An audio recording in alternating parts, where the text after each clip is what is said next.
Good evening. Welcome to Injustice Investigations. I am your host, Al Scott. As always, we thank you all for tuning in to tonight's live broadcast. If you're wondering who the gentleman is on the screen with me this evening, this is my nephew, Toby O'Neill, who I've been trying to get on the show probably for about maybe 2 years now. But he came on the other night. Of course, he's always on point with the information that he delivers. So I asked him to be, would he be willing to be a co-host of the show? And he said yes. I am overly excited. The brother is well educated. He's deep. He's sure about what he's doing. And tonight is an excellent night to have him start out as a co-host to the show, because there is a lot of news, if only in the city of Freeport, that we really need to address. But Toby O'Neill is going to give us a different perspective on how we should be looking at some things. So before we get started, I'm going to welcome Toby O'Neill to the show, and he's going to tell you a little bit about himself. Toby, I love you, brother. Thank you, Unc. Can you hear me? Yes, sir. Okay. First of all, thank you for having me. And for those that don't know, I like to start out by giving a little background on myself. I was born in Shreveport. I was basically raised in Dallas, but I spent my summers and a lot of time in Shreveport with family. And basically, I wanted to come because I give a different perspective. Like I told you before, I have a background where I made a lot of bad choices and bad decisions in my life, and it led me down a bad path. But thankfully, I came back from that path, and I'm doing way better in my life now. And I wanted to take an opportunity to try to give back, and if possible, to help somebody to not make the mistakes that I made, if that's at all possible. Exactly. And yeah, well, of course, my background is not squeaky clean either, but if you're ever looking for me in my past, they can stop, because you will not find me there. Life goes on. So I'm a firm believer that, I don't care what happened to you in life. It may have been good. It may have been terrible. You may have lost someone to death. Whatever happened to you in life, my personal belief is nothing was out of order. Nope. Nothing was out of order. No, so it's up to you. Exactly. It's up to you to get the lesson from what you have been through and what we have taken ourselves through in life. Yes, sir. Before we get started, there was a young girl, Miss Little. Was it Tamaya? Shamaya Little. Shamaya Little. Okay, She was killed about a week ago in Shreveport. We're having a little delay.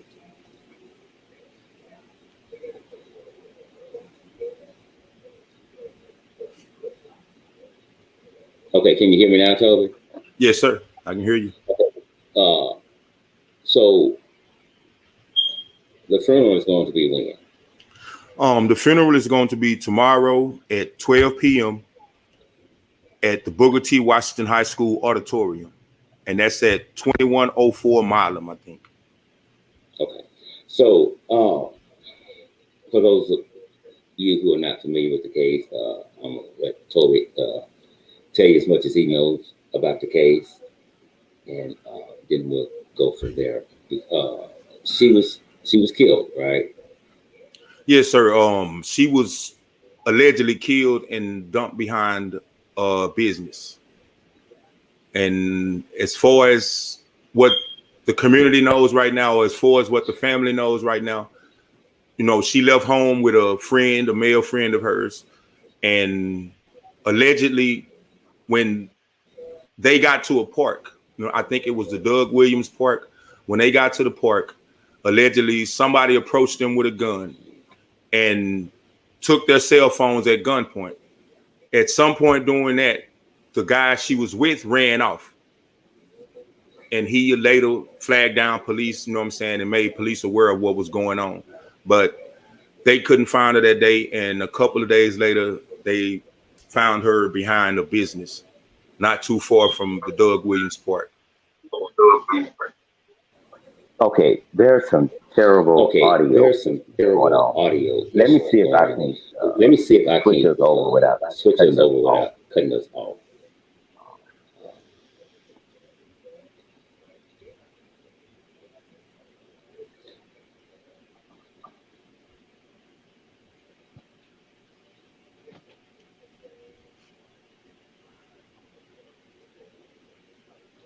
Okay, Toby, can you hear me? Yes, sir. Yes.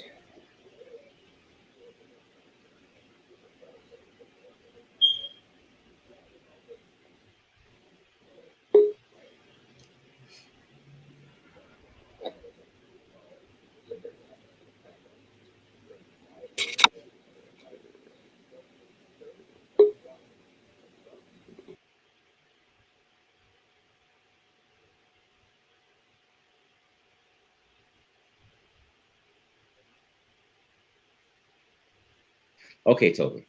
How about now? Okay, yep. I can hear you. Okay.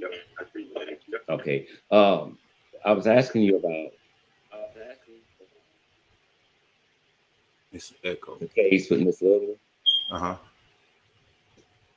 Can you go into what happened as much as you know? You have like I said, she allegedly left home with a male friend of hers, and they was supposedly at Doug Williams Park, and they were approached by a man who pulled a gun on them, took their cell phones, and tried to, usher them up in the bushes or in the wooded area near there. The guy who was with her ran off and flagged down police and notified police as to what happened. But she was found, I think, a couple of days later, deceased behind a building. And as of right now, the police haven't released any information. There haven't been any arrests made or anything concerning the case. Okay, so you've heard the gentleman's story. You just told it as to what happened, right? Yes, sir. How much of that do you buy? Honestly, from the beginning, I'm gonna be honest. From the beginning, I cried foul. I cried foul because, and the reason why I cried foul is because of my mentality on the situation. But not too long ago, I heard a comment from my cousin, and my cousin, made me aware of the fact that this guy was a youngster. This, young gentleman was a teenager. I don't know the teenager's background or anything like that, because me personally, I couldn't understand how he ran off and left her, because that's just not me. But everybody is not me. And like I said, I had to take a different perspective of that and to understand that I can't say, like I initially said, I couldn't see him leaving her. I couldn't understand it. But at the same time, that is a young man, and I don't know that young man's background or anything about that young man to say that his story is not true, because I wasn't there. And so I don't have any opinions on the situation. But my thing is this: something needs to be done about it, because like I said, I've looked at that area over and over again, and I really don't see how that could happen in that area where they said it happened without somebody seeing something, somebody hearing something, or something to that nature. I will say that. Okay. When we talked the other day, you had a thought and I had a thought, but neither one of us had spoken about the case to one another. But you and I both basically did the same thing. Yes, sir. Right. We went to the was freezing up again, to the site of Doug Williams Park, right? Yes, sir. And it was ironic because you did the exact same thing. Yes, sir. So I know why I went. Why did you go?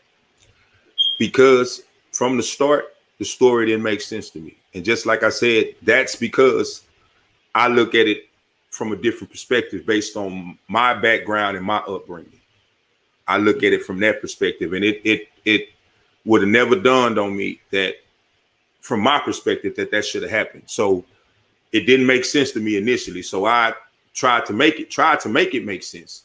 I said, okay, well, I'm going to go look, and I'm going to look at it, from a different perspective and try to see it. I'm going to look at the area, and honestly, that didn't make it any better. That didn't make me feel any better about it, because, like I still say, if it did happen, like they say it happened, then not only, what I'm saying, is that a bad, but like that whole community in that area over there, it's like something, what I'm saying, it's something about the area, because like I said, that park sits in the middle of a community. There's houses surrounding that park, and it's like I said, it's just too much for me to believe. I could get into it, but like I said, I don't want to offend anybody, and I don't want to, because it's a lot of factors at play with that case. It's a lot of factors at play, and what I don't want to do is, I don't want to, know what I'm saying, to put anything out there that's not true. All of this is my opinion, and I'm not saying it to, discredit anybody or, anything like that. I'm just giving my honest, unbiased opinion. Well, and basically, well, not basically, I agree with everything you just said. One of the things, that bothered me and still bothers me is that there was a house, then there was a house, then there was a house. I'm thinking, if I'm running to get away from somebody, and someone that I was with me is being held hostage, so to say, I don't care if all the lights in the house was off, I would be banging on the door. Yes, screaming, yelling. You know what I'm saying? Because like I said, I don't know the mind frame when you run, but if it gets that bad, somebody's still back there. You know what I'm saying? Like, somebody's still back there. And like, I've never, as a young kid, all the way through life, I learned if we go together, we coming back together. That's how I was taught. Exactly. I couldn't have, but that's, like I said, that's me. That's a totally different, you know what I'm saying? This is my view. But like, I couldn't have came back without who I left with. So if it was as bad as me having to run to try to get away from that immediate scene right there, like, I would have got far enough away to scream, hey, let her go. Hey, somebody come, something. That's just me. Like I said, that's just me. That's just me. And some people might say, and this is where I want to stress, unless you've been in that situation, you can't say how you respond in that situation. Unless you've ever been in that situation or something similar to that, you can never say how you will respond to that situation. And I say how I would respond because I've been in that similar situations, or similar situations as dangerous as that many times. And I know how I reacted. But that doesn't speak on the situation at hand, because that person is a totally different person. Exactly. And so, and people do, we all act different to things that come into our life, and we can't. You're right about that. We can't say, well, I wouldn't have done this, I wouldn't have done that. Because I did that. Because I've said that, but you're absolutely right. When it happens to you, it's a different scenario. This is real life now. Exactly. But, me, I'm just sure I would have banged on the first damn door. And that's the one thing where I can't discredit, because like it's not enough information. But I, like, my mind said, okay, how far did he have to run to get to a policeman? How many houses did he have to pass by? But I don't know that. You know what I'm saying? I don't know that. But like I said, I looked at the wooded area, and it's like I said, I'm not trying to knock, and I'm not trying to, but like, in that wooded area, that the only way you can go in that wooded area is through the park or through somebody's yard, basically. through the park or somebody's yard. But that park sits directly, it is surrounded by houses. And that wooded area leads out into the park. And the other side, going through that, leads into somebody's backyard. So my first thought, to keep it honest, was, okay, if this guy struck out running, what happened after that? How did she get from that park area outside of that park area before he got to somebody and said, hey, somebody's over here in danger? That's that, and then, like I said, honestly, that was my only thing. Like, how did that happen? Like, how did he get her out of this area to wherever it was? And then a couple of days later, like, people came back, people, searched, but like, I just, that part right there. But like I said, I don't know all the details, so I never figure it out. I never figure it out because I don't know all the details. And usually in stuff like this, we never find out all the details. Yeah, it's fishy, but you are right. There's a whole lot to the story that a lot of people don't know. Exactly. So anything we doing right now is speculation. Exactly. That's it. But I like, first of all, I like to say, send my condolences to her family, and I like to say that anybody that's watching the show or anybody that may have any information on that case of Shamaya Little, the police are still looking for any tips or anything that they can get. So please call the Shreveport Police Department with any information you have, because that girl was like family to me. I know her family. I didn't know her personally, but I know her mothers. I know her aunts, and those people, they are like family to me. So I really felt that one. Have you spoken to the family since this happened? Yeah, I spoke to her aunt. I won't say her name, but I spoke to her aunt, and you know what I'm saying? I spoke with her earlier to touch bases with her about the funeral tomorrow, making sure the funeral arrangements were still the same. And she said and I told her that I was going to mention it on the show for anybody that needed that information, that the funeral is tomorrow at Booker T. Washington Auditorium. And any donations, you can drop off donations at the funeral home. And okay, what time is it tomorrow? I think it's 12. Let me check my notes before I give. It's 12 p.m. tomorrow. Okay. Shreveport, Louisiana. People hear me say it all the time. You will catch a bullet before you catch the coronavirus in Shreveport. What's going on in the city of Shreveport? And Shreveport is not by itself. Other cities have the same problem, if not worse. But it's as if blacks are in a war with one another, and they don't see it. They don't see it. Every day, shots fired or somebody was shot. You can go to sleep, you hear them when they're shooting, you wake up, they're shooting. And we know the police can only do so much, Toby. For the most part, the Shreveport Police Department, they comes after the fact. So I think sometimes, and me included, we can beat up on the police entirely too much. And there's another area that we should be looking at. I haven't even looked at it this way until you and I spoke on yesterday, and you brought it to my attention. And so that's why I'm pleased to have you on the show tonight as a co-host. And you're going to explain some things to us that we have been missing. And it's like it has been right there in our face all the time. Sonia Watts says, Texas too, Mr. Scott. It's ridiculous. Amen. It's what they had a war with one another. Tammy's telling you all to hit that like button, do what she says, and do it now. She's also telling you all to send money to the Cash Apps or PayPal. Do that. Okay. July 21st, a man was gunned down in Shreveport, Louisiana, outside of the Food Mart at the intersection of is that Huckaby, Hillary Huckaby Avenue, Hillary and Huckaby, Hearne Avenue. and Hearne Avenue.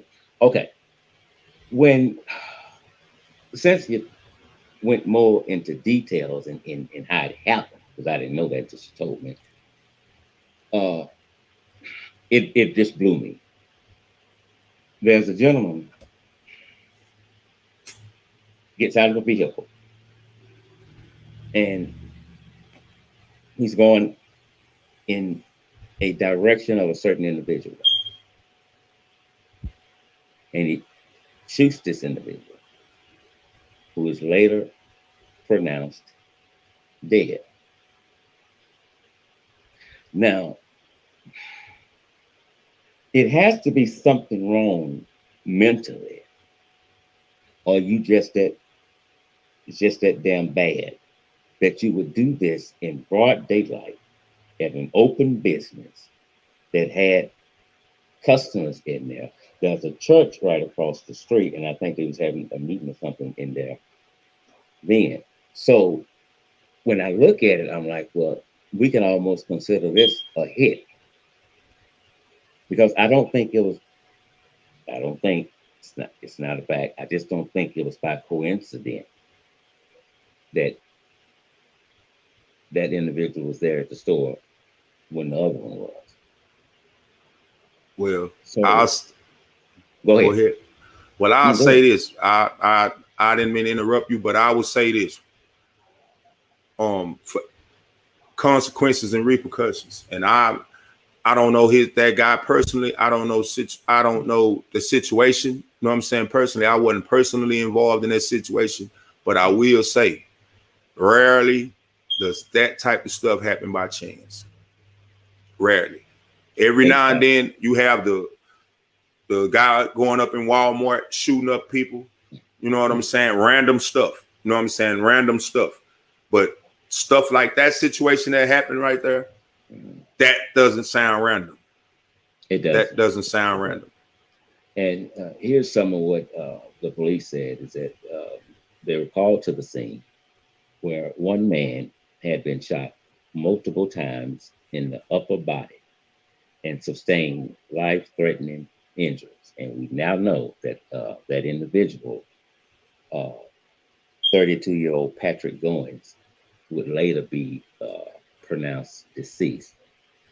His killer is 30-year-old Emmanuel Johnson. The next day, he turned himself into to the police, and he was later transferred to Caddo Correctional Center. And I checked just before our time; he's still in custody. His bond is set at $350,000. He's been charged with second-degree murder.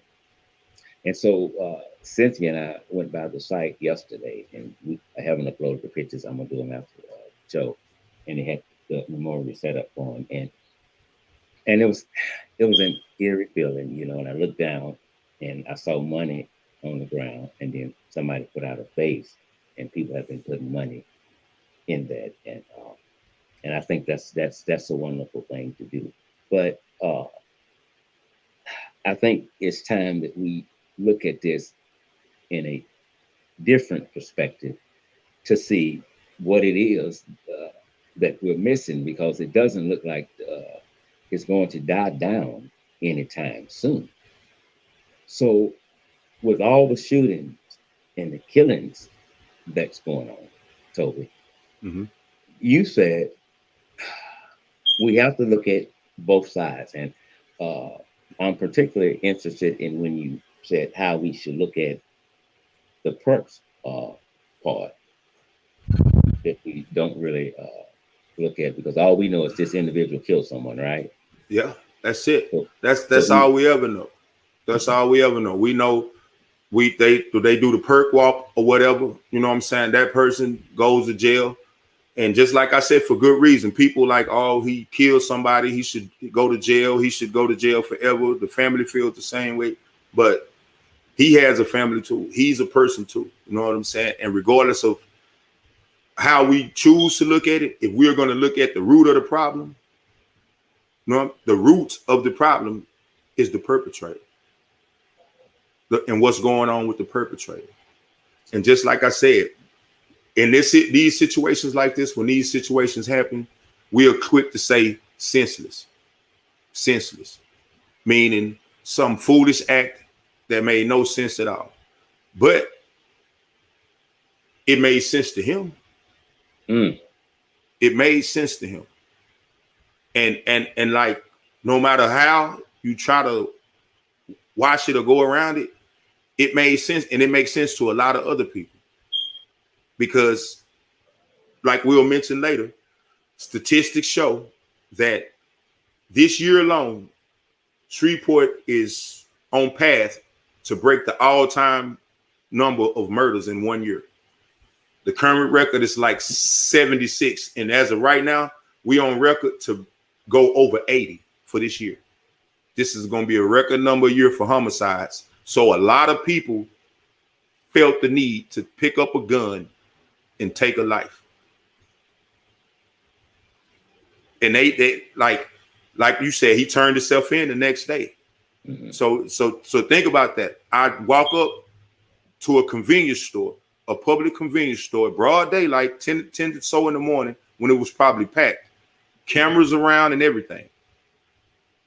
And it made sense for him to walk up to a man and gun him down. Now, you and I talked about this earlier. Just about anybody you ask about the brother that's deceased, he was a good guy. Didn't bother anybody. Treating people good, kind. He never done anything wrong. I don't know his background. I didn't try to pull his background up.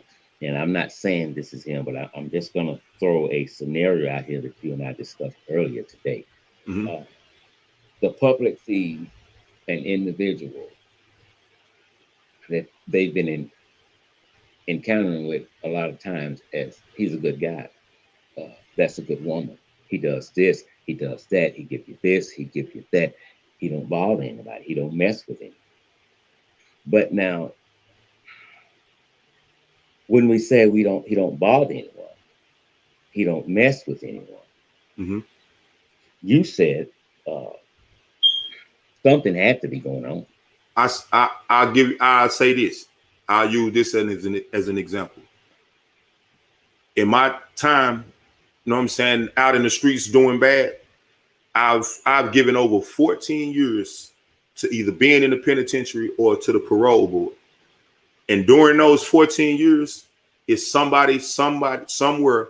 And I'll give you a little back. This is documented in some of the bad decisions that I've made in my life. I've shot people. And I say that because that's public record. I've shot people. You know what I'm saying? Seriously bodily harm to people. But at the same time, somebody somewhere had a great character witness for me and would have came out and said, hey, he's not like that. He's, because like everybody, you know what I'm saying, doesn't see that side, or everybody doesn't, it wasn't out there in the streets with me. When I came around them, when I came around my family, when I came to my house, you know what I'm saying? Like the people I knew on a daily basis, like Ted Bundy was cool with his neighbors. Exactly. but you know what I'm saying? The same thing. He was, you know what I'm saying? He was a serial killer, but his neighbors say, oh, we never knew anything. And he just, like it's, and not, like you said, not speaking directly on that. But again, like I said, we have to quit, you know what I'm saying? Like somebody somewhere might know something. I'll put it like that. While it's somewhere, the people that saying, hey, this guy is this and this and that, third, like the guy that had a problem with him, he might be able to tell you something different. I don't know. You know what I'm saying? I don't know. But I'm quite sure if he was that guy that everybody's saying he is to this guy, how did that happen? Exactly. And that is something really to think about, because I remember when we were doing the George Floyd protest, Mike Epps spoke out on it, and he said, not pertaining to George Floyd, but just in general, that we also have to stop putting ourselves in certain predicaments to have an encounter with the police or some kind of drama or trouble in the neighborhood. Because if you're out there in the game, so to say, and I'm not saying this brother was, but when you're out there in the game, you have to realize you will reap what you sow one way or another. And it doesn't always have to come directly to you. It can be your children, it can be your family. So when we live that kind of lifestyle, we are putting our family in danger. So it has to come a point in life when you realize that you need to stop. You need to do better. If you love your family, if you truly care about them. And again, not to say that this was what this brother was doing, but it just made me think about some of the things that you and I was talking about earlier when you were giving a different perspective on it. You know. Yes, sir. So with that being said, I'm going to give you the mic and just let you run it down as to the different perspective that you have of what's going on, and not just in Shreveport, in the country period. Okay, I'm gonna take it deep for a minute, and I'm gonna talk about something that we don't like to talk about. And when I say we, I mean us as Black people. We don't like to talk about mental illness. That's a taboo in the Black community, and I understand it because to us and our tough guy, you know what I'm saying, we can overcome anything, we can take on anything in nature. That's viewed as a weakness. To say I'm not out there or I need some help, I need to talk to somebody, you know what I'm saying? That's never, you know what I'm saying, a good thing in the Black community. That's frowned upon in the Black community. But I'm gonna read something to you. Okay. This is the definition of cognitive disability. A cognitive impairment, also known as an intellectual disability, is a term used when a person has certain limitations in mental functioning and in skills such as communication, self-help, and social skills. Now, I'm gonna mention 3 points. You know what I'm saying? Like I said, number one, mental illness. And the causes of that can be drug use, some form of, you know what I'm saying, child trauma, abuse, you know what I'm saying, or anything like that. And let's be realistic. Like I told you before, I am a child of the lost generation. I am a child of the generation that was abandoned for crack. So think about that. Think about that. Like crack and the effects of crack cocaine is still affecting the people that lived then, which is people like my age, people that were born after that, born to addictions, born to parents who wasn't mentally stable. It's hereditary. You pass that down. All the effects of anything that you go through like that, that's traumatic like that, you could pass that down to your kids. The Black community as a whole, through even, and I don't like to bring slavery up, but even as far back as slavery, the conditioning, all the way through the crack era, through this music and the media, like we have mental issues. And our kids have mental issues. And if we don't deal with those mental issues, stop to deal with them at some point, we are going to continue to pass those mental issues down to our kids. You know what? I have to agree to everything that you just said, because you really have to have something going on that's not good, and we know that because of how you handle certain situations, and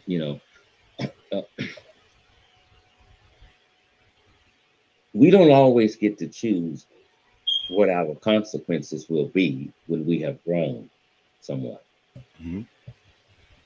So that is out of your hands. But we got to get to a point where we become emotionally intelligent and we learn how to deal with issues that don't involve physically harming someone. Because with black on black crime, I promise you, heaven backing me up, nobody wins. Nobody wins. So I guess what you're saying is that it's time to do an evaluation, the studying of the mind to see what's going on, because it continues day in and day out. So we have to look at it from a different perspective. Go ahead. Like I said, okay, conflict resolution, the ability to resolve conflict. We are known to resolve conflict with our hands or with the gun. And it's mentally conditioned, and it's wrong. So if I am conditioned to resolve conflict, like I said, we start off talking. If we can't resolve it, I'm gonna get louder, and then most of us will take it physical, and some like we see people will take it all the way. Exactly. And just like I said, we don't know what the conflict is, but we know you lack basic conflict resolution. That's a mental problem. You know what I'm saying? Like lack of respect for human life. You know what I'm saying? Like he didn't respect that guy's life because look how he took it. Exactly. But did he respect his own? Because look how he gave it up. So like if he has no regard for his own life, it's a mental issue. And then if he don't have regard for his own life and you don't address that mental issue, then hey, he's not gonna have regard for anybody else's life. And that's the cycle with us. They can lock him up, which they probably will. Mm-hmm. He won't get the same sentence for killing another brother that he will get for killing, you know what I'm saying, our counterparts. And he might get out again, but I guarantee you he won't get any proper mental help before he get out. He won't get the proper mental help before he get out. So okay. Mm-hmm. So it's not enough to just send someone to prison. Let them sit in a box for a little while. Then when you think they've learned their lesson, you let them go. But there's still a battlefield going on inside that person's mind. Is that what you're saying? Yes, because just like I said, that's think about it. That I'm not gonna even like. Some people deserve to be there in the prison, but that's not, you know what I'm saying, a place for rehabilitation. That is not a place for rehabilitation. Some people deserve to be there because some people, just like they're so mentally gone to the point where they can't come back. And an example of that for me would be, say, the women who kill their kids. A woman who kills her kids, to me, if you lost the motherly instinct that came with having a child, to me, you're mentally no good. and like I might be wrong for that. But if you lost the capacity to love your child that you brought in the world as a mother, who else, you know what I'm saying, could you love, or who else could you, you know, that it's not possible. But just like I said, the average person, you know what I'm saying, that's doing this, or that's, like you said, we have to be realistic. Like we teach our kids to, you know what I'm saying, conflict resolution with our hands and our fists and guns. We teach our kids that. That's been going on forever. And until you teach them different, until you know, just like you said, train a child, until you teach him different, he's not gonna know different. And just like I said, like, it is too easy nowadays. It's in the music, it's in the TV, it's in the media, it's everywhere. Shoot them up, bang, bang. It's in the games. You know what I'm saying? You just like I tell my son all the time, he don't play those type of games, but I tell him the stuff you see on cartoons, that's not real. Like you don't die and just come back. You know, that's real. But just like I said, our kids are killing each other like it's a video game. Exactly. And who in their right mind can look at that and say, well, it can't be a mental issue. They just doing that. They just acting out, or that whatever it is you want to blame it on. because I've been in the system and I've dealt with the system. And the one thing I know is when our counterparts, if this, you know what I'm saying, guy that was, you know what I'm saying, that allegedly did, you know, committed this crime. Mm-hmm. If this guy, you know what I'm saying, was white, and I'm not, you know what I'm saying, knocking white, but if he was white, he would have his psychiatrist going to court with him. I've seen these same young kids who we say serial killers, these kids who lash out, the white kids who lash. I also see their parents in there saying, I saw this sign at this age. I try to get him help. You know what I'm saying? I talked, now the help might not work, or they might have not, but it's a point where they saw something and they tried to get him help. But the same thing we see, I see guys, right? I don't mean to bring this up, but I know what I'm saying, my nephew, you know what I'm saying? I was at my nephew's house one day, and you know what I'm saying, like his son came outside with a little toy pistol and just started shooting up in the air. And I talked to my nephew like, hey, like, you know what I'm saying? And he was like, yeah, we don't even, you know what I'm saying, keep his mama, take it away from it. And I'm like, that's good. That's good. You know what I'm saying? Don't, you know what I'm saying? Because it's not cool. And it's like I said, but I don't know what I'm saying, knock him as my nephew, because at one point in time, as his nephew, I was the same one running around with the pistol too. Mm-hmm. You know what I'm saying? So like I said, I had to see, okay, man, it's a trickle down effect. I need to start instilling this in him so he can instill it in his kids, because it's been instilled in us. The opposite has been instilled in us. But it's seriously, it's a mental thing. It's a that is the most basic of it. And right. until we face that and address that, nothing else, you know what I'm saying, will, because number one, you know, just like I know, until you can be functioning human being, mm-hmm. you can't be a good husband, you can't be a good father, you can't be a good business, you can't be a good nothing until you were first a good person. That is so true. When we get to the individual that's doing all the shooting, the homicides, mm-hmm. so you have to ask yourself, well, they have been positioned in life, but they have been positioned wrong. Exactly. So now it's time for some repositioning to reconditioning. Exactly. The way you need to be, because exactly you are acting out the script that someone wrote for you even before God formed you in your mother's womb. Exactly. And it gets to a point where nobody can tell you anything. But I want to go this way, Toby. I want to go back to the house, to the beginning. When families were families. Mm-hmm. We sit at the dinner table together. We watch TV together. Mm-hmm. We would monitor what our children were doing. Mm-hmm.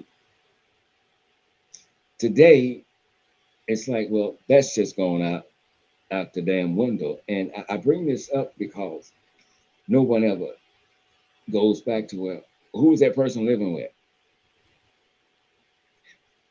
Because sometimes whoever they're living with, that person knows exactly what they're doing.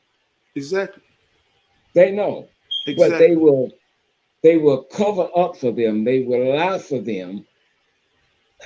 And they know what they're doing is wrong. Someone sent me about 3 or 4 pictures a while back from someone in Shreveport, Louisiana.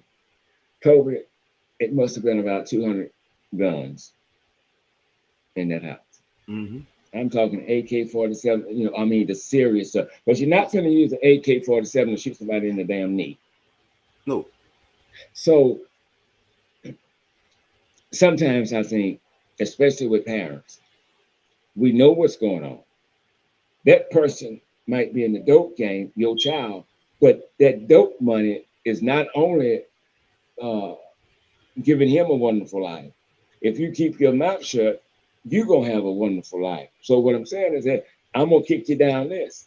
Everybody, we didn't know it. That's why the drug dealer in the hood was often the most popular and beloved guy because he shared. He had it to share, and he usually shared with everybody.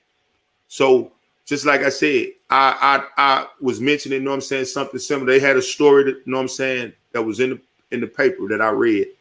It was somewhere where a 14-year-old had went to allegedly buy drugs from somebody, shot and killed a man. You know what I'm saying? And went home. And they went home to his mom's house.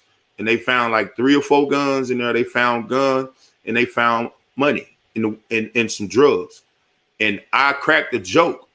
And it wasn't no joke. I said, when I be talking to my uncle about this kind of stuff, this is the type of stuff I be speaking on.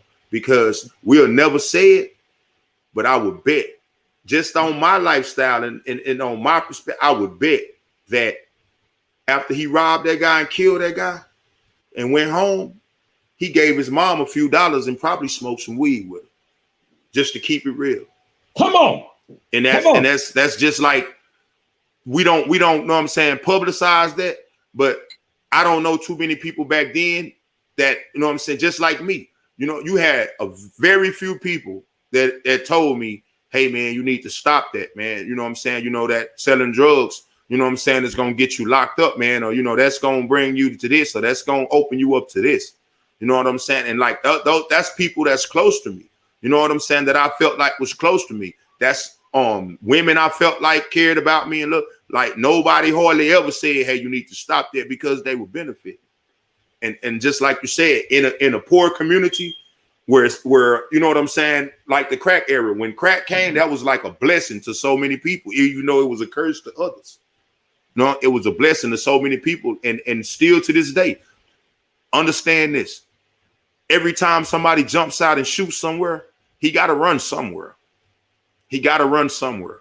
He got to run somewhere. He got, and 9 times out of 10, it's to somebody else's house, and somebody knows what's going on. Exactly. But we're not saying anything because we're reaping the benefits. No, we don't say anything until the obvious happens. Like we know, like I knew getting into the drug game back then, I knew what came with it. Okay, I'm having things. I got to worry about the police because I'm doing something illegal. I have to worry about the people who trying to take this from me. You know what I'm saying? Like I have to worry about this. So I have to protect this type situation.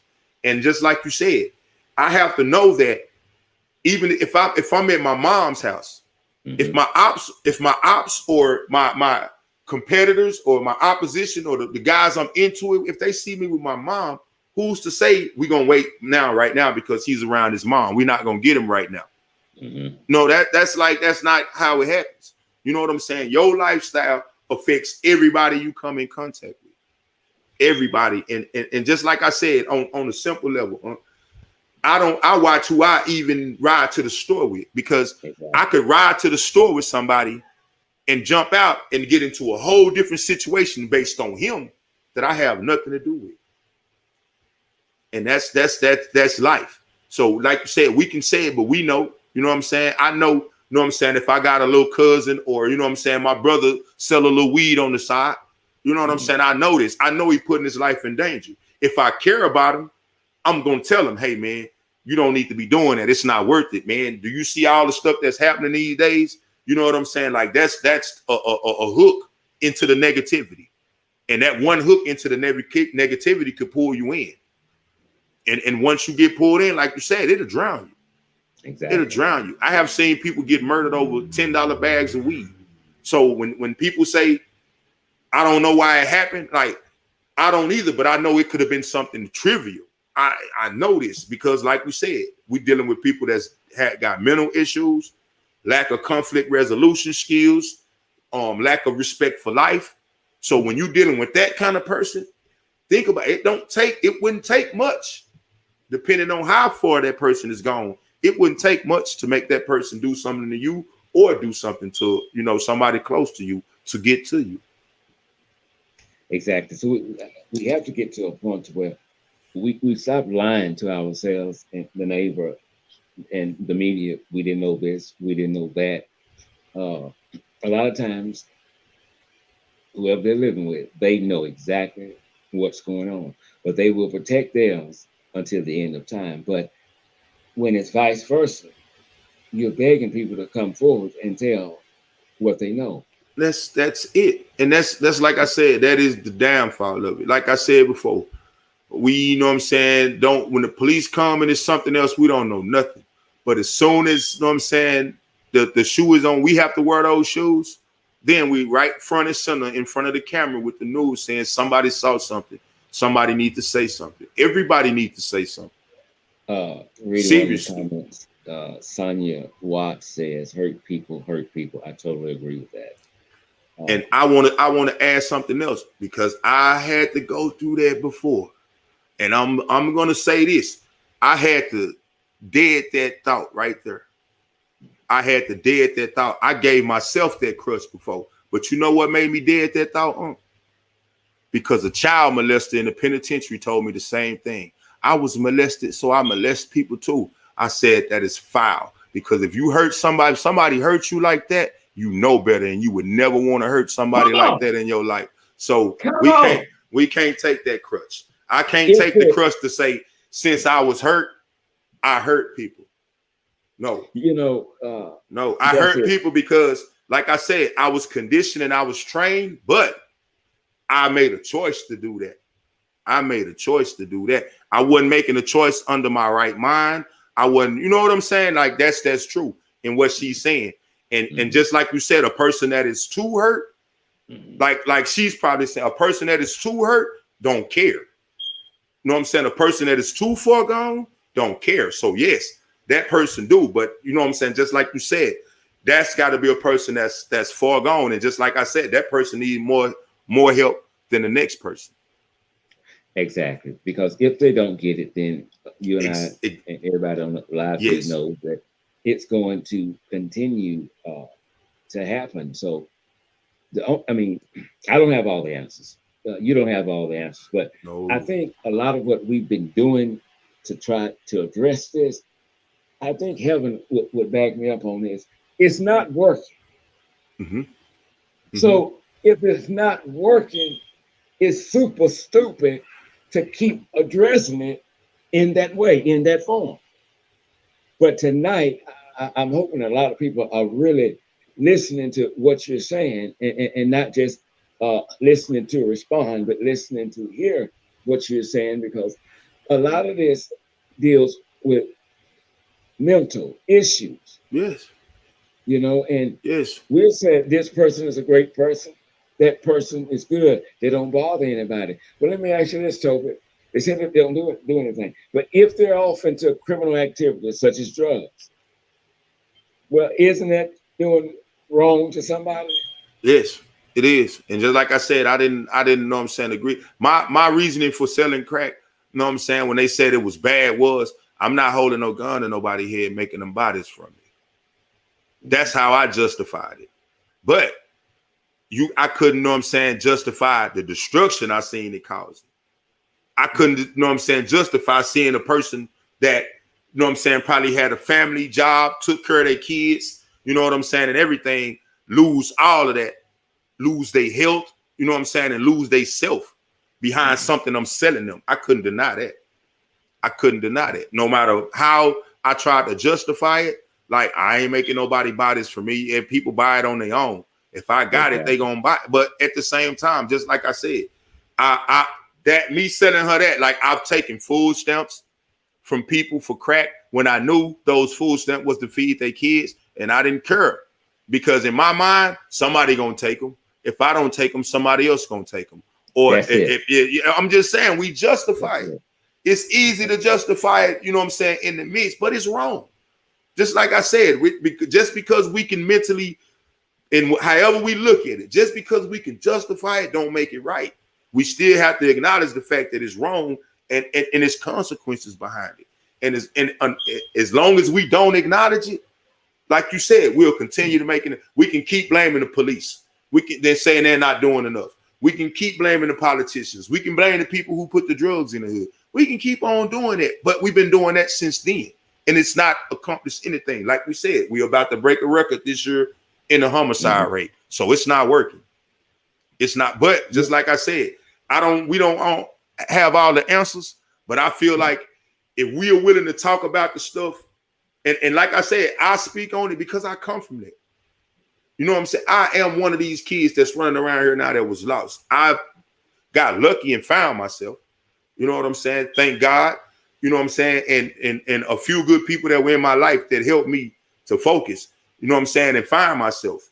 But I literally went to hell and back. And I know what these kids are going through. So like I said, I can give you insight.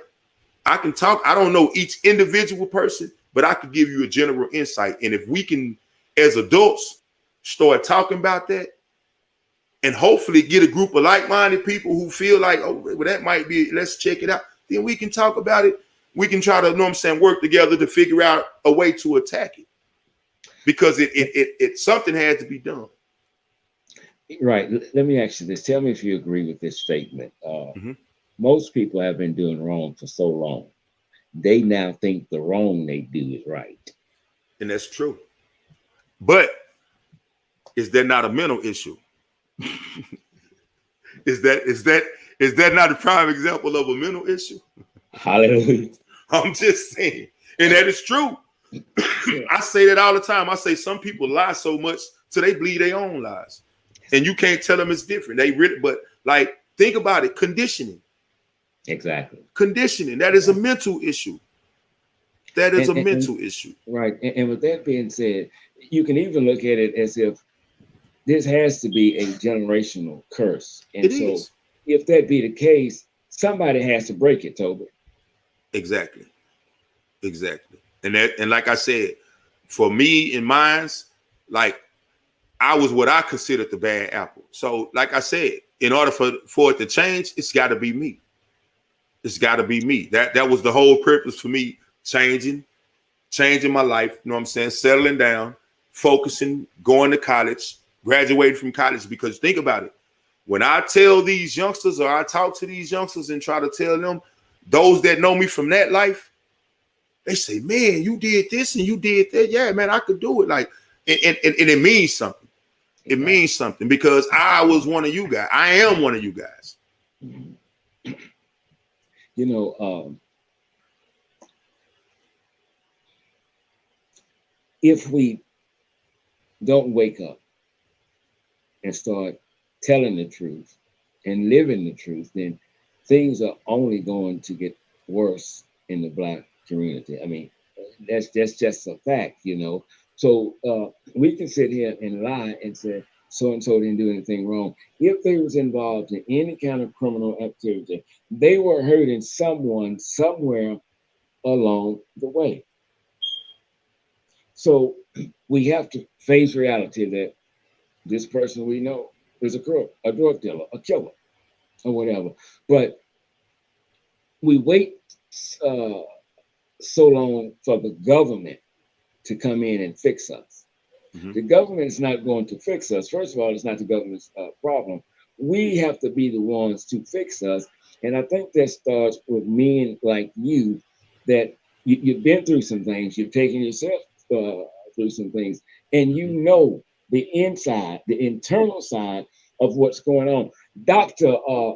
Richard wrote a book on it, and it became a bestseller. But he never did a day in jail. He never did any drugs. He never did anything wrong. Yet he studies people, and then he speaks on them. But you can speak on it, but you can't tell it like me because you ain't been through it. But that's those are the people that we're depending on for help. The people who stood back from a distance and studied us. And like, no, you can never, like, that's just like somebody writing a book about the hood when they grew up in the neighborhood. It's a difference. It's a difference. It's a difference. You know what? Like you can do research, you can talk to people, you can even drive through, but you would not get to know the bricks and the cracks. You won't. You won't. And you probably don't even care to know about it. Exactly. I think it was last night after we left from the site up there on, at the Food Mart. I just was thinking it. I looked over and I told Cynthia and said, you know, within the past few weeks, there has been a lot of crime in the city. A lot of crime in the city.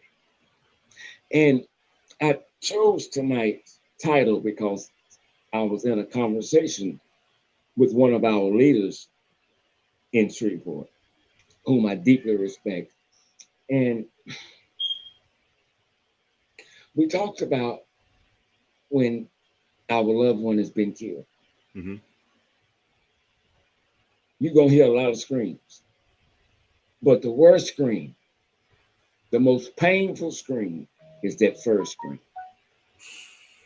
That first scream. And I'm like, God, that's it. Because if you're watching like 48 hours, and when the mother runs up, that's my child, that's the first scream. Mm-hmm. That's the most saddest scream I done heard that we could scream ever hear too many times in life. Mm-hmm. And so I don't give a damn. I'm not thinking about your family.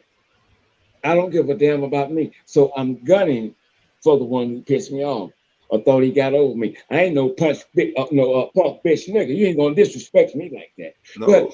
But nobody. Respect is never given. Respect is earned. But Yes. when you out there in the game, yeah, there are gonna be some people that respect you, but they're respecting you out of fear. It better be. If not, you ain't gonna last long. Like so, yeah. Like it's like it's man. I say this, and just like I said, a lot of us now, even I know people like probably watching this show now that got out of the hood and try to act like, you know what I'm saying, like they not hood. But man, look, this is law. We're not talking about nothing but law. That's hood law. We talking about basic hood law, basic rules and regulations. Basic like this is. Don't talk to the police. We're gonna handle it internally. You know what I'm saying? Like I used to think about it back in the days when, you know what I'm saying, somebody got in trouble and the first guy that stepped up and said, well, I know who did it. He did it, he did it, and he did it. That guy got a whooping too. Exactly. Why did that guy get a whooping? Because he was snitching. And you were taught not to snitch. You know what? I can what you just said, I can hear a mother pointing her finger at that child and saying, you keep your damn mouth shut. Anybody ask you nothing. He got in trouble worse because he told it. Yeah, you should have known. Y'all should have rolled. Yeah, like I know this is like how we were raised. You know what I'm saying? This is how we were raised. Like you better not snitch. You better not tell it. And that's like you said. That's because you was a part of it. You know what I'm saying? And like why would you tell it? You were part of it. You just as guilty as everybody else. And just like I said, that's what it is on the most part.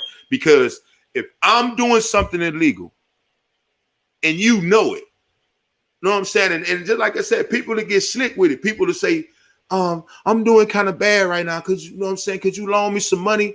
You know what I'm saying? I need to get some food. I'll pay you back later. Like, you don't have to say it's dope money now, but they know it. They know it. And just like I said, like, regardless of how we gonna get around it or how we gonna, like, you can't say I'm trying to get right with myself if I'm gonna indulge. Just like I told you, I had to make a decision to change my life. My, you know what I'm saying, biggest problem was I hung in environments and I stayed in environments where I felt unsafe and I had to carry a pistol. But as soon as I changed my life and I said, okay, what's the first decision? Like the first thing you need to do is address the problem. You have a problem with guns. So you need to first commit to not going anywhere else where you feel like you need a gun. So think about it. That meant I can't go to my homeboy house, you know what I'm saying? And I know he sell a little weed out his house. I can't go there because I need a gun right there because I'm going to keep it real. I know if he's selling weed, somebody know it. And think about it. I'm going to tell you like this, sir. This is as street as it can get.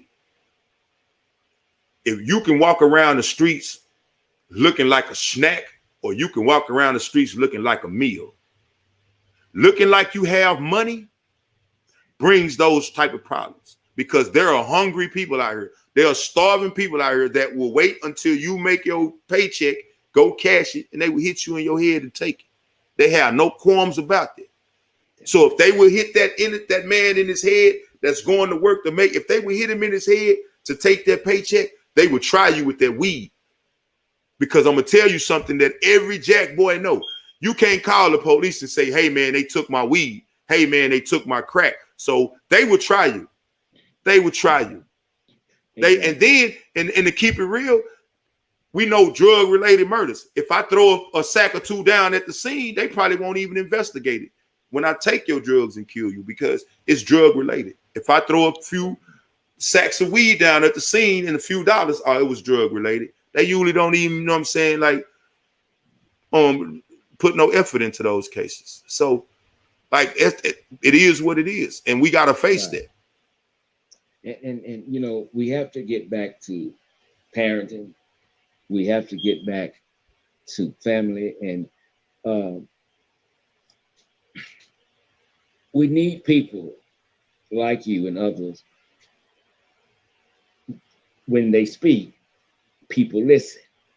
Mm-hmm. They listen because either you're there with them or you've been there, and so they can relate to you better than the man with the badge and the gun, and the psychologist or the psychiatrist. So those that know, I believe those are the ones that must go to the neighborhoods and talk. When you have city council or police officers, you know, walking through neighborhoods and letting you know that they care about what's going on. Well, here's the thing about that.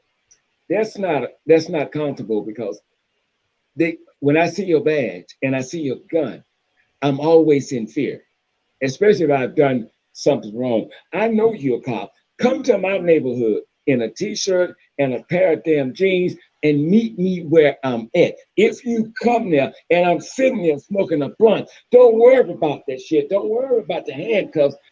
Get to what's going on the inside of them, because there's a battlefield that's going on that must be addressed. But the suit and the tie won't get you nothing. Exactly. Because I can't relate. When I look at you in that suit and tie, I can't relate. You know what I'm saying? Because I probably never wore a suit unless I went to a funeral. So I can't relate to the guy who, you know, that's his lifestyle. He does that daily. That's why I don't know what I'm saying. Like I dress and I know what I'm saying, react accordingly. Like I can move amongst, you know what I'm saying, the guys in the street as well as I can move amongst the guys in the boardroom. And you have to be able to do that in order to reach the youth, because you have to be able to speak their language.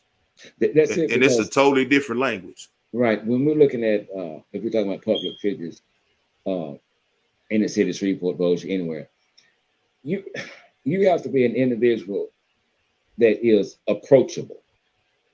Mm-hmm. You have to be an individual that can relate to me, can relate to what's going on here.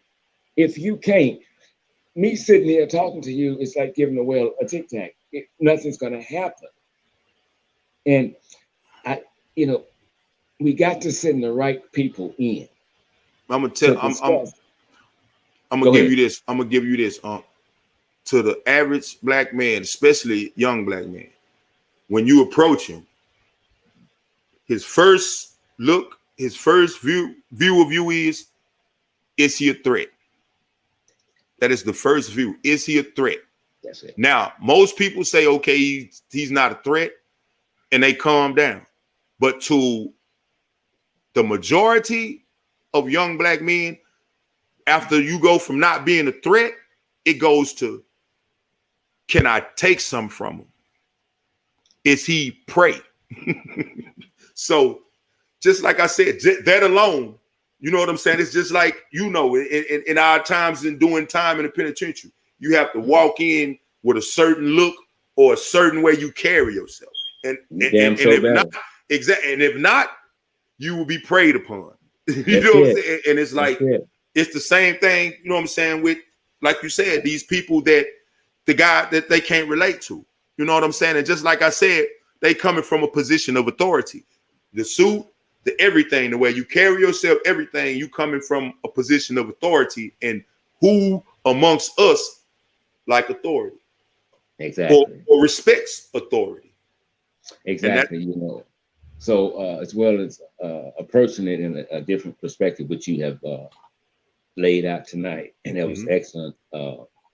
that's the area I think we all need to start looking in, because uh, if you can just go out and just do wrong from sun up to sundown and thinking every damn thing is okay, it's not a problem. I got to get me. I got to get me. This is my block. This is my hood. You don't own a damn thing. You don't even own a pair of goddamn socks. You have nothing. But it's what has been instilled in the black man's mind from decades ago. Mm-hmm. And I also think that what's going on, it has a lot to do with that pump up music when you're in your car with your boy. Yeah. And that gangster shit come on. What that's Yeah. it's one song, God, I can't think of the name of that song. When It Get Gangster. And it's got the other nice beat to it. Mm-hmm. So when you get some shit like that in your head and you got that good blunt, I mean, you begin to drive a little faster in the car because it can put you in that damn gangster mood.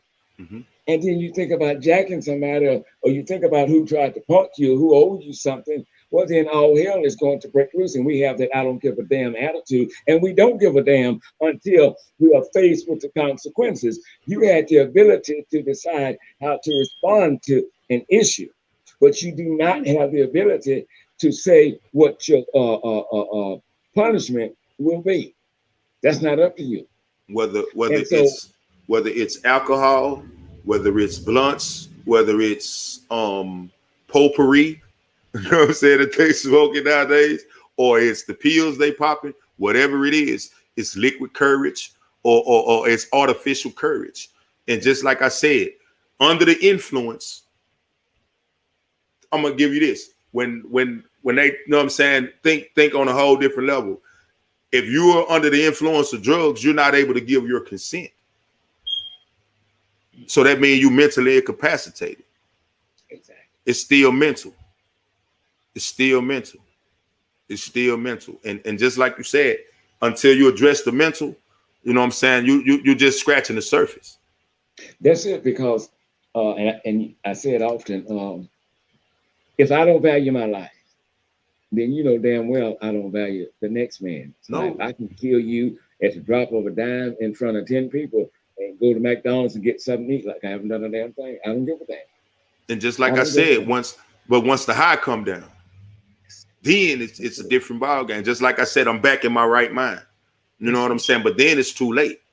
That's it. It's too late. And just like I said, throughout, you know what I'm saying, history, alcohol, drugs, that's been our way out.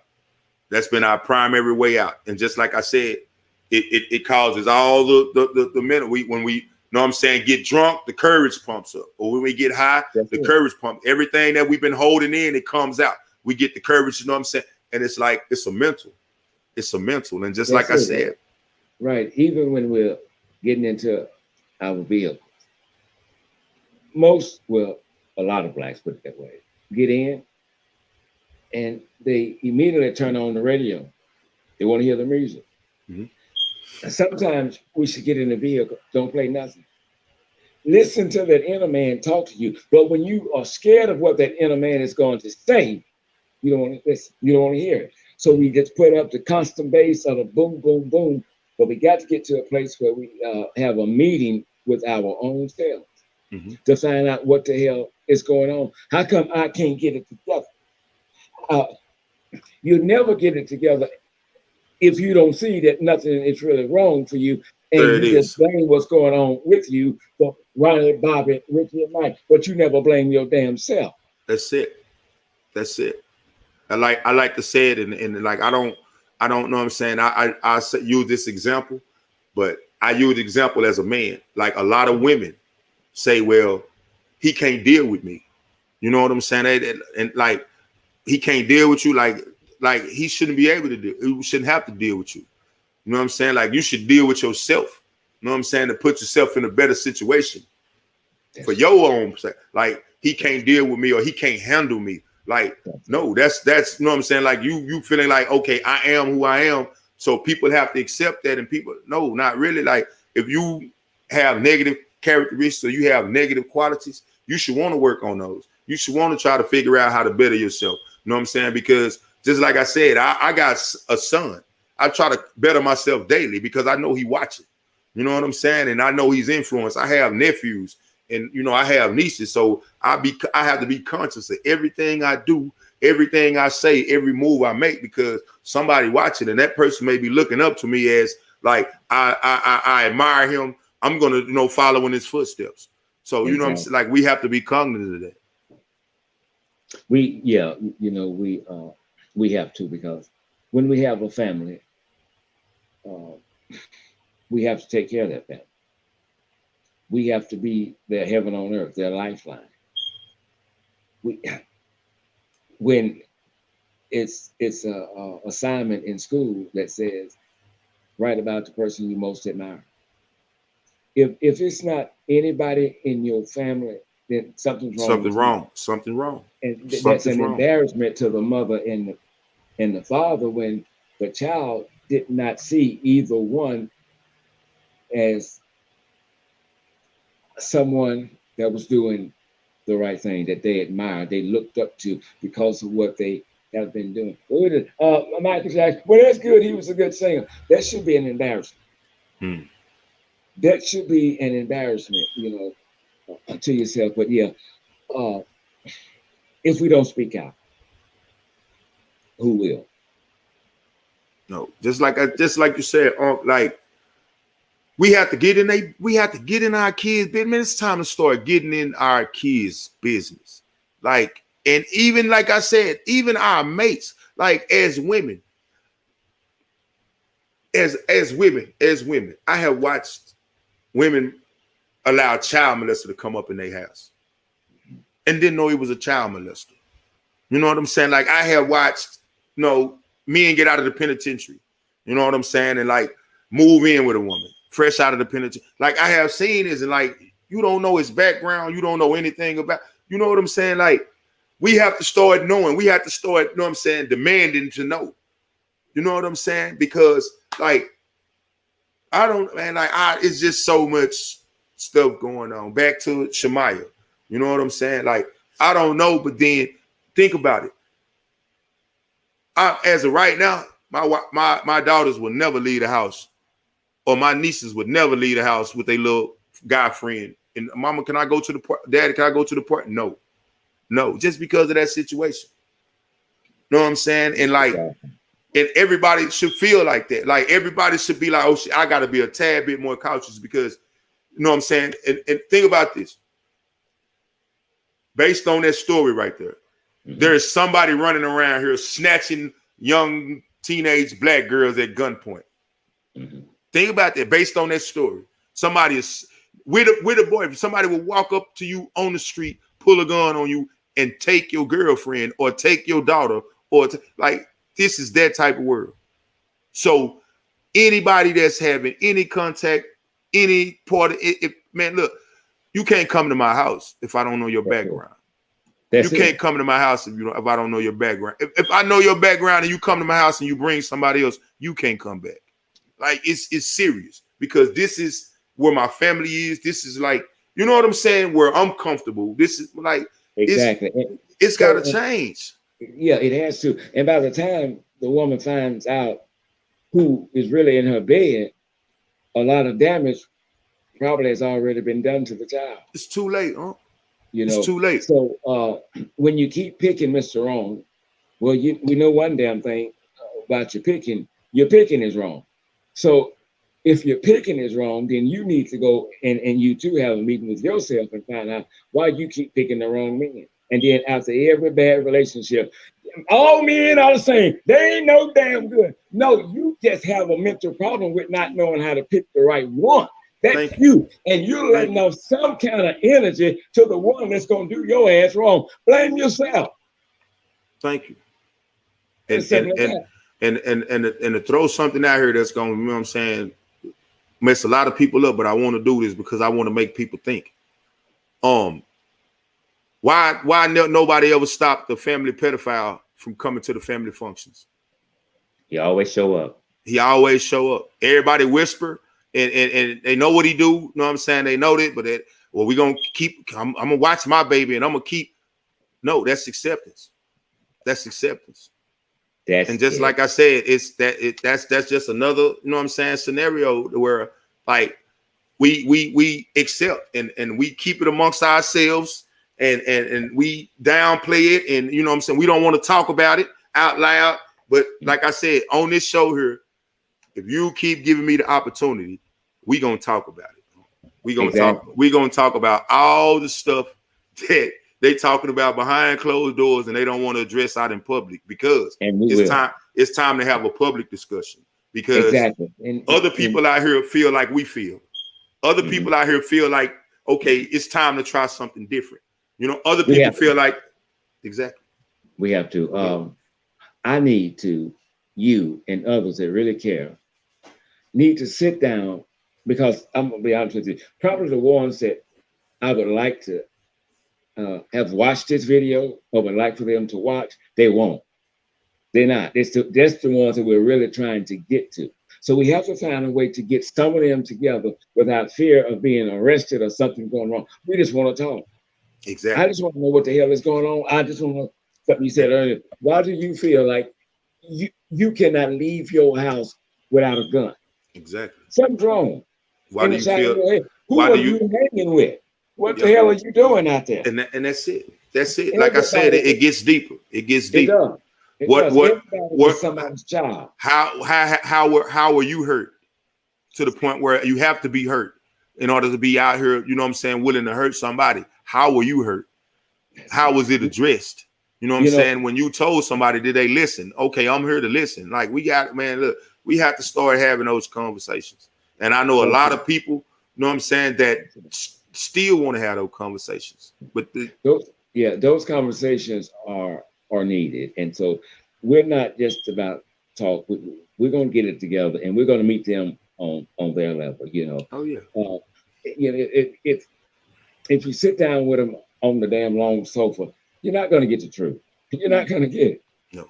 The psychiatrist's not going to get it. It's just not, you're not going to get it. I've been to prison. You've been there. We know the hood. We know these people. That's a person of authority. The psychiatrist is a person of authority. You know what I'm saying? Like I could tell my partner what I can't tell my mama. That's it. I could tell my homeboy and my homegirl and my friend what I can't tell my mama. You know what I'm saying? And just like I said, at the same time, mama can't be friends, but then I can talk to them, you know what I'm saying, to try to figure it out. And when they talk to me in the street code and the street language, I know exactly what they're talking about. Exactly. And stuff. You know, we interviewed a guy one time, and if we tell you we're not going to show your face or give your name, we mean it. And we did that. And he was talking about things in the city, and he was talking about a baby that had been shot on the interstate. Mm-hmm. You know, the bullet wasn't meant for that car, mm-hmm. but you and I know a bullet don't have no name. Nope. So, but and he was talking about the street code, and he said, two things that we don't do. We don't mess with the children, and we don't mess with the elderly. It's never been that. It's never been that. Yeah, but now watch this. What he is missing is that a bullet don't have a name. No. Oh. It will go anywhere. You know, exactly. So we have to be against all of the violence that's out there. But if you're walking around with a gun on you, you don't have a damn badge or permit for it. 365 days a year, something is wrong. Something is wrong. It's so wrong to where it could send you to an early grave or send you to prison. Mm-hmm. And nobody's questioning what's going on in the hood. Mm-hmm. Now we'll get out there and get in front of the chief of police face and point fingers and blah, blah, blah. You better do this. You better. No, you need to do that to the gangsters in your neighborhood, the ones that's stirring up all the damn trouble, the ones that's killing people, the ones that's kicking you some money down to keep your mouth shut. Get in their face. Yeah. We can't keep putting it all on the cops. Toby, I think you're wonderful, nephew. I'm so overly happy to have you on the show now because I know you're going to keep it real. Oh, yeah. You're gonna keep it real and stuff. Keep it real, you get a better deal. That's it. We're a little late there. We apologize for the audio and the video things just went terribly wrong tonight. But we have to do better, people. This is to everybody on the live feed. the next time Toby and I come on air, here's what I'm gonna ask you to do. Everyone that's on this live feed, or even when it's over and you're watching this video, when we go live again, I want you to go get somebody from the hood, from a gang or whatever, and when we know the name, see the face, let them sit down with you and watch this show. I'm not saying Toby and I have all the answers, but we're going to tell you what people don't want you to know. As you heard tonight, how he came with a different perspective on the shootings and killings in Shreveport. That must be told. We must address that. I mean, what do we have to lose? With every damn thing else we've been doing, we failed at it. We failed at it, you know. And it's too many mothers in the city of Shreveport that's crying. Exactly. It's too many. It's too many. You know, every other day, rest in peace. Instead, before we go, instead of telling the dead, rest in peace, you should try telling the living to live in peace. Hey, man, for real. It's just that simple. It's just that simple. When they dead, they dead. It's not, you can't pray them into heaven. You can't pray them out of heaven. And on another note, Toby, and we're going to get out of here. I've been to a many funerals. A many. I have yet to hear one preacher that's given a eulogy tell the truth. You know where I'm going. I have yet to hear one preacher tell the truth. Everybody that's in a casket, here's what they say. Toby, you know what I'm going to say. Well, he's in a better place now. He's in a better place now. God knows what he's doing. God called him home. He called him home. Now watch this. If everybody in a casket is going to heaven, who in the hell going to hell? Come on. God wasted time creating heaven and hell. He could have just left hell alone. I'm in the same situation. I looked at some people and they said that, and I thought in my mind, like, if he going, I ain't got to do nothing else good in my life, and I'm gonna make it. That stuff sucker went there. You know what? And I don't want to go because I don't like him. For real, there's a lot of them there. Oh, want to see no more. We got to get out of here. We're over our time. Whatever you do, people, remember this. Everybody is somebody's child. And if you're not emotionally intelligent, don't put yourself in certain predicaments that will cause you to make a decision that you will regret for the rest of your life. And a lot of decisions you make can't be undone. Wow. It can't be undone. Toby, I'm gonna give you let you have the last words before we get out of here. Don't forget, help support the channel. You see the PayPal information there and the Cash App. I love you all big time. And what's today? Thursday? Friday. Friday? Mm-hmm. I'm so messed up. I gotta start smoking that shit.